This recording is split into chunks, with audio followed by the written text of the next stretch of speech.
안녕하세요. 토킹덕트스 토닥입니다. 구독과 좋아요, 댓글과 알림 설정 부탁드립니다. 오늘은 왜 많은 사람들이 주변의 나르시시스트들의 옳지 못한 행동들을 정당화시켜주면서 건강하지 않은 관계 속에서 계속 머물러 있으려고 하는지 그 심리에 대해서 알아보도록 하겠습니다. 그동안 나르의 특징들을 자주 다루면서 나르들이 조종, 착취, 이간질, 거짓말, 가스라이팅, 비난 등을 통해서 얼마나 상대방을 괴롭히는지 자세하게 이야기를 나누었었는데요. 그럼에도 불구하고 많은 사람들이 몇 년씩 오랜 기간 그런 나르들과 관계를 지속한다는 것이 참 의아한 부분이기도 했었어요. 생각해보면 정작 우리 세 명도 괴롭힘을 당하면서도 나르와의 관계를 오랫동안 지속을 했었잖아요. 네, 물론 나르들이 초반에 아주 매력적일 수 있고 교묘하게 상대방 조종도 잘하는 특징 때문에 상대방들이 거기에 이제 계속 넘어가서 관계를 지속하는 부분도 있겠지만 상당 부분은 나르와의 관계 안에 처해 있는 사람들 본인의 심리적인 요소들도 꽤 작용한다는 생각이 들어요. 우리 토킹닥터스와 같은 채널을 통해서 나르시스트에 대한 인지가 아주 명확하게 생긴 후에야 그 관계에서 벗어나려고 노력하는 분들도 많지만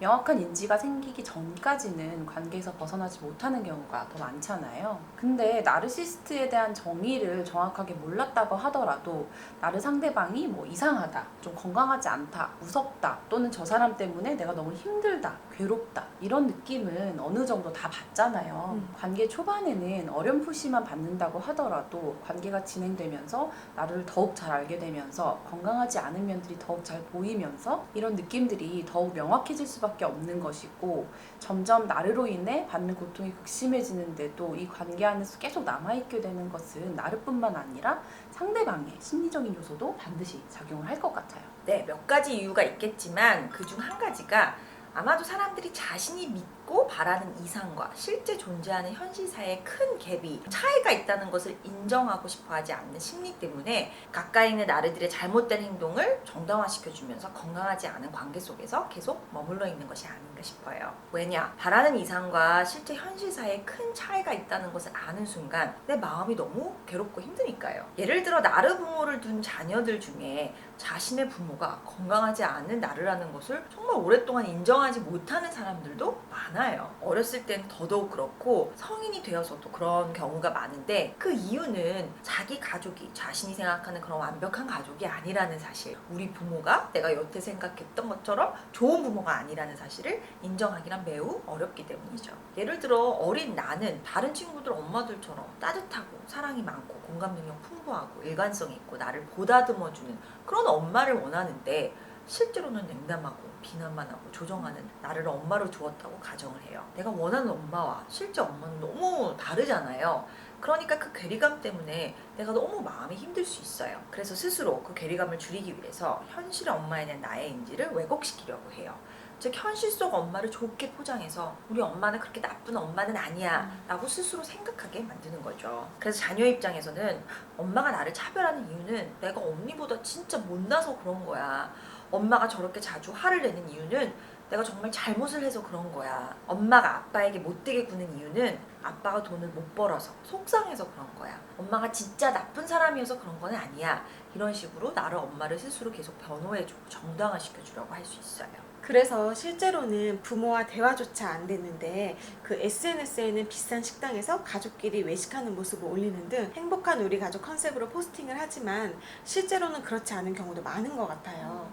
자신에게 냉담하고 무관심하고 소통조차 안 되는 그런 부모와 화목하지 않은 가족이 있다는 것을 인정하고 싶지 않은 그런 거죠. 그런데 성인이 되기 전 어렸을 때는 다른 부모를 내가 고를 수도 없고 다른 선택이 없으니 그럴 수밖에 없는 부분이 있겠지만 성인이 되고 나서도 그런 심리가 이어지는 경우도 많은 것 같아요. 저는 그래서 40세가 다 되어서까지 실제로는 부모가 별거한 지 20년이 넘었는데 여전히 부모가 인고 부부인 것처럼 SNS에 포스팅하는 분도 본 적은 있어요. 안 그래도 엄마가 매우 나르적인 특성이 많은 제 환자분 한 분이 계시는데 그렇게 엄마랑 있으면 스트레스를 받으면서도 주말마다 찾아뵙고 또 엄마랑 꾸역꾸역 여행도 가고 그러더라고요. 근데 또 그렇게 시간을 보내고 나면 엄마 때문에 너무 힘들다고 막 진료 시간에 말씀을 주시고 그래서 제가 물어봤어요. 아니 그렇게 스트레스를 받으시면서도 엄마와 시간을 같이 보내려고 하시는 이유가 뭘까요? 그랬더니 환자분께서 원래 사이 좋은 엄마, 딸은 그렇게 지내야 하는 건 아닌가요? 라고 대답을 하시더라고요. 그러니까 두 분 얘기랑 좀 비슷한 맥락인 것 같아요. 또 저랑 친한 언니 부부 몇 커플이 모이는 그런 친목 그룹이 있는데 그중 남편 한 명이 직업적으로 되게 좀 잘 나가는 분이에요. 그런데 그 남편분의 특징을 들어보니까 완전 막 블링블링한 외향적 나르더라고요. 근데 남편들끼리 종종 운동 모임을 따로 갔는데 그 남편이 남자들만 모였을 때는 자기 사귀는 여자친구들 얘기를 한두 명이 아니었나 봐요. 아무렇지도 않게 한대요. 또 부부 동반으로 모일 때도 그 남편이 대놓고 식당에 예쁜 여직원분들한테 추파를 던지고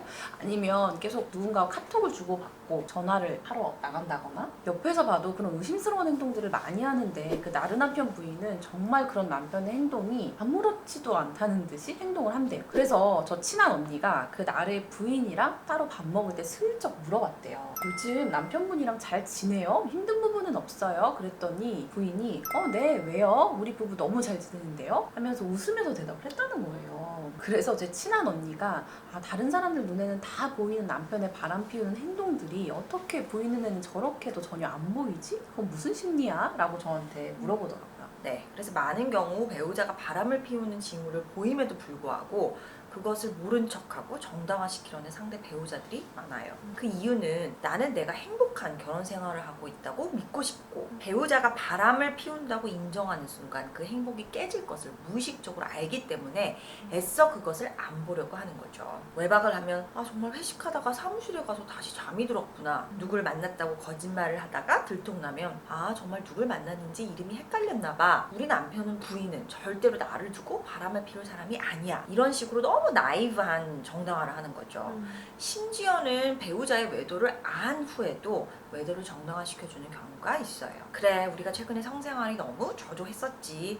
내가 너무 살이 찌고 관리를 안 해서 다른 사람한테 그런 욕구가 들었나 봐. 내가 그동안 신경을 너무 안 써줬었나? 이런 식으로 나로 배우자의 잘못을 자신의 탓으로 돌리는 경우도 자주 볼 수 있어요. 그래서 많은 사람들이 도대체 왜 배우자의 외도를 자기 탓으로 돌리지? 의아하는 경우가 많은데 그 이유는 배우자가 바람이 난 이유가 만약 내 잘못이라면 나만 잘하면 이 상황을 고칠 수가 있으니까. 그런데 만약 외도를 한 당사자의 문제로 그런 거면 당한 배우자가 외도 당사자를 또 상황을 고칠 수가 없잖아요. 그래서 실제로 잘못을 한 것은 나르 배우자인데 자꾸 내 탓이라고 실제 현실에 대한 인지를 왜곡시켜서 받아들이려고 하는 거죠. 이 불행한 상황이 고쳐질 수 있다고, 변할 수 있다고 믿고 싶으니까요. 직장에서도 마찬가지인 것 같아요. 나를 직장 상사들 중에서 밑에 사람들한테 나중에 반드시 좋은 자리 승진시켜주겠다는 헛된 약속을 하면서 계속 자기 곁에 두고 빨대를 꽂아서 단물을 쪽쪽 빨아먹는 그런 상사들 있잖아요. 그런데 슬픈 것은 그런 착취를 계속 당하면서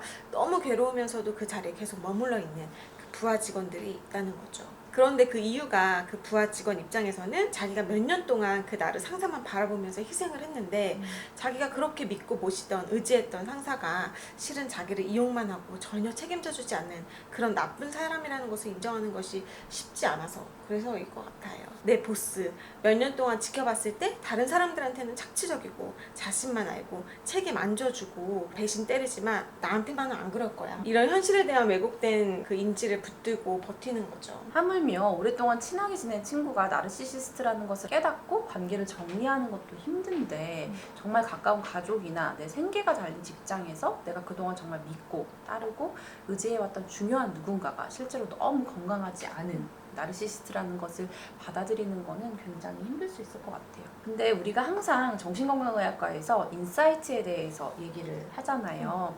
나에 대한 또는 내 주위에 중요한 사람이나 상황에 대한 명확한 인지가 정말 중요한데 그 이유는 지금 내가 어떤 상황에 처해 있는지 정확한 인지가 없으면 결국 나 자신에게 정말 이로운 선택을 할 수가 없고 점점 더 악순환에 빠져들 수밖에 없어서이죠. 네, 물론 내가 처한 현실이 내가 꿈꾸는 이상과 다르다는 것, 나에게 정말 중요한 사람이 실제로는 건강하지 않은 나르라는 것을 인정하는 것은 정말 쉽지 않죠. 얼마나 충격적이고 슬프고 억울하고 무섭고 화가 나겠어요. 그리고 그런 인지를 기반으로 가족과의 관계를 어느 정도 정리하는 것, 직장을 그만두고 다른 곳으로 옮기는 것, 이런 것 자체가 너무 힘이 들고 버겁고 또 현실적으로 가능하지 않을 수도 있어요. 하지만 내가 실제로 연인이나 배우자와 헤어지든 안 헤어지든 부모를 멀리 하든 안 하든 직장을 실제로 옮기든 안 옮기든 내가 그 상대방이 건강하지 않은 사람이라는 인식이 있는 것과 없는 것은 큰 차이가 있어요. 예를 들어 내가 경제적 문제든 뭐 자녀 때문이든 지금 당장 바람 피우는 배우자와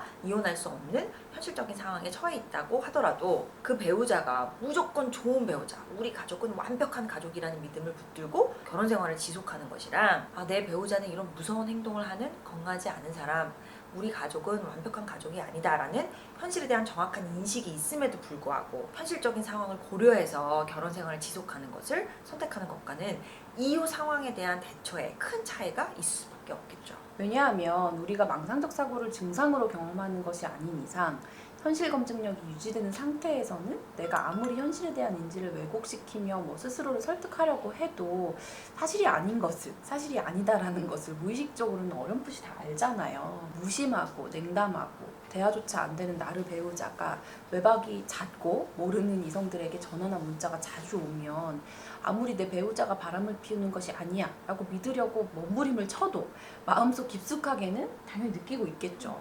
이 사람이 나 말고 누군가를 만나고 있구나. 그러면 표면적으로는 제 친한 언니 지인처럼 우리 부부 너무 잘 지내는데? 라고 말을 하지만 마음속에는 불안함, 공허함, 배신감, 비참함으로 가득 찰 수밖에는 없겠죠. 그래서 어떻게 보면 가장 건강한 사람은 슬픔, 상실감, 억울함 등의 부정적인 감정을 느끼지 않는 사람이 아니라 내가 바라는 이상과 실제 처한 현실 사이에 차이가 있음을 인정하고 거기에서 오는 부정적인 감정들을 내가 언젠가는 느낄 수밖에 없음을 인지하고 받아들이고 견디는 사람인 것 같아요.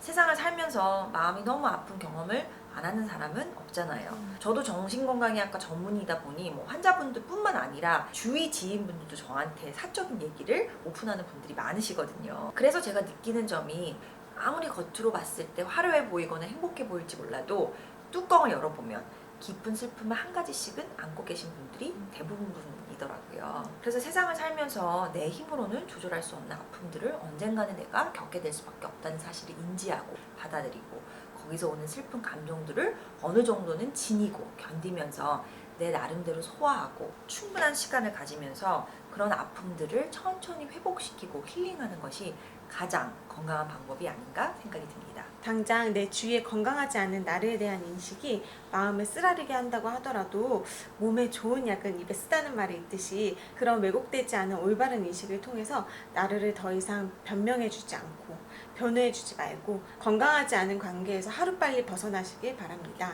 오늘 영상이 도움이 되셨다면 구독과 좋아요, 알림 설정을 통해서 나르시시스트에 대한 더욱 유익한 정보를 많이 접해보시길 바랍니다. 오늘 토킹은 여기까지 토닥입니다. 감사합니다.